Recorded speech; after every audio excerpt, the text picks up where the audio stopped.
শাওনের পরিবর্তনের পথ। শাওন ছিল এক সাধারণ যুবক। ছোটবেলা থেকেই সে দুনিয়ার মোহে মগ্ন ছিল। নামাজ, রোজা কিংবা আল্লাহর পথে চলার চিন্তা তার মনে আসেনি। দিনের বেশিরভাগ সময় সে বন্ধুদের সাথে আড্ডায়, গান বাজনা আর দুনিয়াবি আনন্দে কাটাত। একদিন শাওনের জীবনে বড় এক বিপদ নেমে আসে। তার খুব প্রিয় বন্ধু সড়ক দুর্ঘটনায় মারা যায়। সেই দিনই প্রথমবার শাওন মৃত্যু ও আখিরাতের কথা গভীরভাবে ভাবতে শুরু করে। বন্ধুর জানাজায় গিয়ে সে প্রথমবার নিজের জীবন নিয়ে ভয় পায়।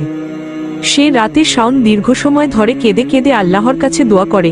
সে বলে, হে আল্লাহ, আমাকে সঠিক পথে চালিত করুন। আমি জানি না কতদিন বাঁচব, কিন্তু বাকি সময়টুকু আপনার পথে চলতে চাই। এরপর থেকে শাওন বদলে যেতে থাকে। সে ফজরের নামাজে মসজিদে যাওয়া শুরু করে। দিনের বাকি নামাজগুলোও সময়মতো আদায় করত। শাওন কুরআন পড়া শুরু করলো এবং রাসূল এর জীবনী অধ্যয়ন করল। সে বুঝতে পারল দুনিয়া ক্ষণস্থায়ী, আর আসল জীবন হলো আখিরাতের জন্য প্রস্তুতি নেওয়া।